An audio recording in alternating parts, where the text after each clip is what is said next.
Bonjour à tous, DeLorean DMC-12. Qui, 40 ans plus tard, se souviendrait encore de cette fade voiture s'il n'y avait pas eu ça?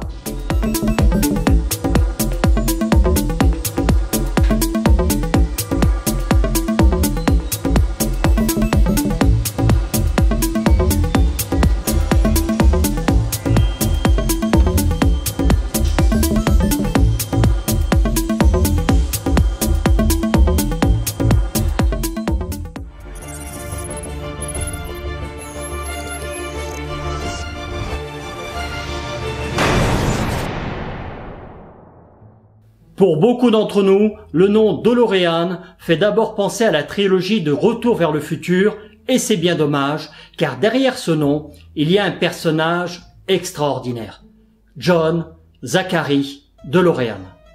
John est né le 6 janvier 1925 à Detroit, la ville de l'automobile, de parents fraîchement immigrés de Roumanie.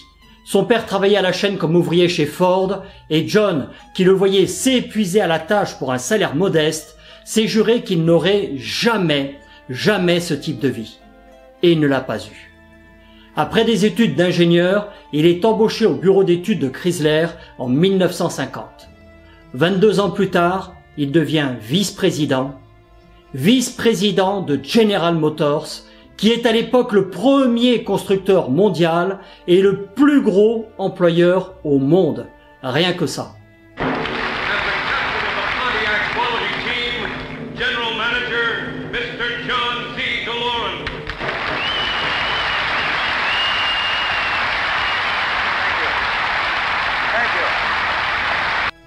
Pendant son ascension, il aura créé, entre autres, la Pontiac Tempest GTO de 1964, qui est considérée comme ayant été la première muscle car au monde.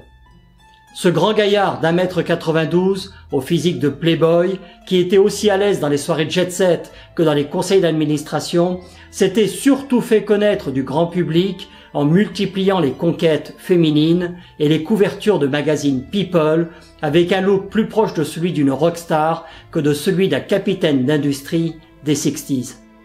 Il épousera d'ailleurs en 1973 Cristina Ferrare, qui était le top modèle le mieux payé à l'époque et accessoirement sa cadette de 25 ans. Le temps passe et John s'ennuie. L'inertie de ces gros groupes industriels lui pèse. Il pense que les gammes de véhicules proposées par les constructeurs américains ne correspondent plus, mais plus du tout, aux besoins et envies des clients des années 70, et il n'a pas tort. Lui rêve de concurrencer les meilleures sportives européennes comme la Porsche 911. Faisant le deuil de son salaire annuel d'1 million de dollars US, environ 7 millions d'aujourd'hui, il trouve un accord avec son employeur et quitte General Motors en avril 1973. En 1975, il crée la DeLorean Motor Company et demande au designer italien Gregario de dessiner son premier prototype en y intégrant un détail qui le fascine sur sa voiture préférée, la Mercedes 300 SL, les portes papillons. John intègre également à sa voiture plein de gadgets novateurs pour l'époque et désirant que sa carrosserie résiste au temps, décide qu'elle sera réalisée en acier inox brut, juste brossé pour l'esthétique. Mais il n'a pas d'usine pour produire son auto, ni les 200 millions de dollars nécessaires pour commencer la production. Un accord est finalement trouvé avec l'Irlande du Nord, qui est rattachée à la Grande-Bretagne et qui est sinistrée économiquement. En échange d'une subvention de 100 millions de dollars, John s'engage à créer 2500 emplois et produire chaque année 30 000 voitures sur le site de Dunmurry, pas très loin de Belfast, où son usine sera construite. L'auto portera le nom de DMC-12 car il avait été prévu que son prix de vente serait de 12 000 dollars. Je vous passe les détails, mais comme il était impossible de développer et faire homologuer un moteur dans un délai aussi court, sans investir des sommes pharaoniques, le lymphatique 6 cylindres PRV avait été retenu car homologué par Volvo aux USA, contrée où John comptait vendre l'essentiel de sa production. Il s'était allié à Colin Chapman, le patron de Lotus, qui lui fournira contre un très gros chèque le châssis à peine modifié de la Lotus Esprit pour équiper la DMC-12. Début 1981, les premiers exemplaires sont livrés aux clients qui ont dû payer 25 000 $, soit plus du double des 12 000 annoncés, et qui ont dû, en plus, faire face aux nombreux défauts et problèmes de fiabilité de l'auto. De plus, elle pèse 1200 kg pour 130 chevaux, alors qu'une simple Golf GTI ne pesait que 810 kg pour 110 chevaux. La DMC12 offrait donc des performances très modestes et n'aurait pu, éventuellement, concurrencer la Porsche 911 que dans les showrooms des concessionnaires. La marque fera un dépôt de bilan en février 1982, après n'avoir produit qu'un peu moins de 9000 voitures. John DeLorean sera soupçonné d'avoir, en partie, mené son train de vie de milliardaire avec l'argent de l'entreprise qu'il aurait détourné.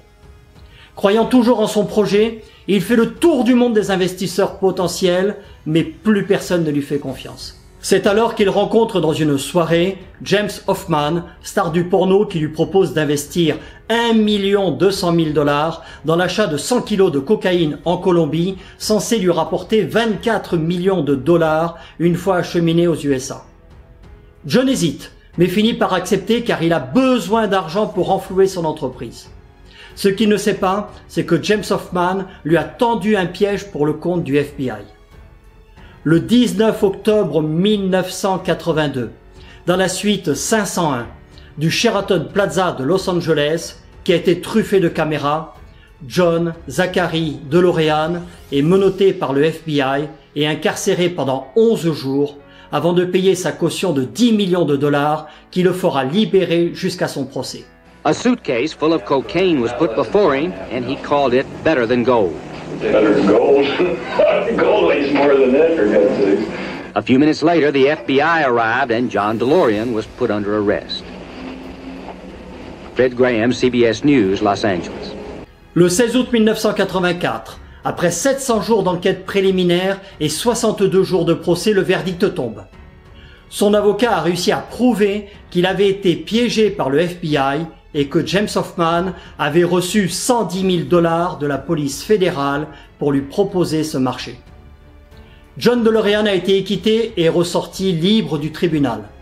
Larry Flint, l'éditeur du magazine de charme Hustler, déclarera en 1983 qu'il détenait des vidéos sur lesquelles on pouvait voir des individus qui étaient en fait des agents du FBI menacer John de s'en prendre à sa fille s'il refusait de participer à ce trafic de drogue.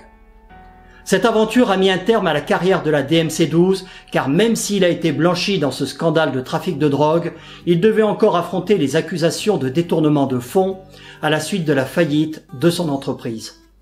Il s'en sortira sans trop de dommages, mais sa réputation a été à tout jamais ternie. Sa femme était partie avec leurs 2 enfants et il mourra d'une crise cardiaque le 19 mars 2005 à l'âge de 80 ans, en laissant derrière lui un modèle qui aurait été vite oublié si Robert Zemeckis ne l'avait pas retenu en 1985 pour une trilogie qui, près de 40 ans plus tard, est devenue mythique pour des millions de fans dans le monde entier. Celle de Retour vers le futur. À plusieurs reprises, on nous a annoncé le retour de la marque qui, tel le phénix, devait renaître de ses cendres. Mais ce n'était malheureusement que de jolis croquis qui sont restés sans suite. Aujourd'hui, en 2022, la DeLorean Motor Company tente un coup de pub en disant vouloir mettre sur le marché 88 exemplaires en hommage aux fameux 88 miles par heure que devait atteindre la voiture du Doc pour voyager dans le temps, du prototype que voici et que personnellement je trouve un peu fade.